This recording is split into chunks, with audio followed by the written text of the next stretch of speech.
Lisa, let's talk about the polls. Now, again, one poll doth not everything make. However, news poll last week, gold standard, that was 50-50.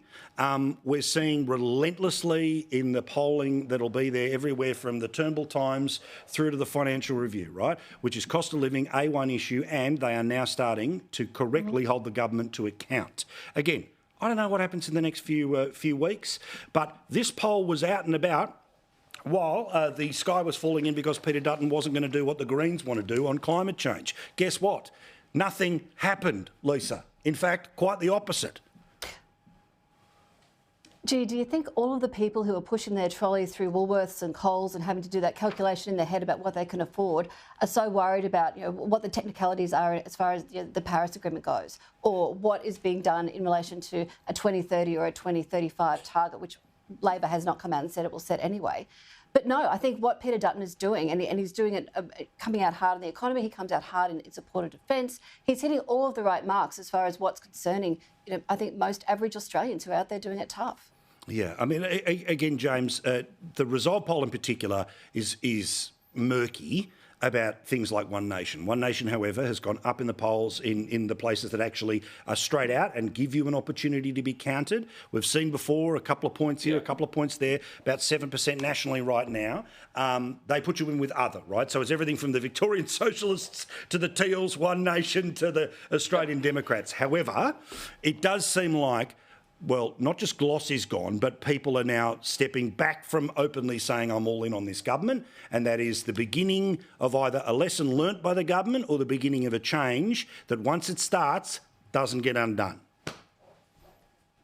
Yeah, there's a lot to be said for the path that Peter Dutton seems to be treading right now. He's going down a very distinct path where he wants to form government at the next election, and he actually has policy that is starting to resonate with the Queensland and national voters out there. The big thing for me is Peter's been very strong on the deportation of these foreign criminals who Labor have allowed to stay in the country, and now he's starting to raise the big issue in this country right now, and that is cost of living under the energy prices that have been dictated by net zero. They're unachievable. Paul, it'd be like me saying to you, listen, I want you to lose 50 kilos in 10 weeks on a water and lettuce diet. It's unsustainable. You will not lose the weight. It'll cause more harm to you than good. And it's not going to achieve anything at the end of the day. Imagine the skin. So, look, this is... Oh, imagine. I don't want to go there, but my point is, you had to distract me, didn't you? I did. I knew I would. Peter Dutton has a message. The message is clear from Peter Dutton finally, and I'm glad to see the majority of the people within his own party are starting to back him finally, and I think the Australian people are also starting to do it. So I think he's on a winning streak here. If he keeps this up, he'll destroy Labor at the next election, and One Nation will make sure that we put Labor and the Greens last, which will help him get across the line. Well, and that's the thing too. I mean, remember, those preferences, One Nation, UAP, but certainly One Nation, a bigger size, bigger vote.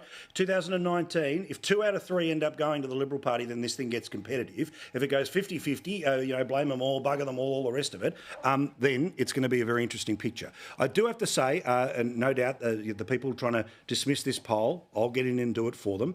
In New South Wales, preferred Prime Minister is 33-31 in favour of Albanese. Victoria is 39-34, and in rest of Australia, it is 37-34. Queensland, though, 48% to 29%. So clearly the average is affected by what's happening in Queensland. But what really matters in there, Lisa, is that we're being told that the Teals might be on the march around southeast Queensland. Not on those numbers. On those sorts of numbers, there are cabinet ministers who would end up losing their seats because of what is going on in Queensland. Whether this is all linked in with the state election, who knows, but certainly Labor, as a brand, is on the pong there. But are you seeing a distinct hostility at times towards the Prime Minister in Queensland, or is it about Labor?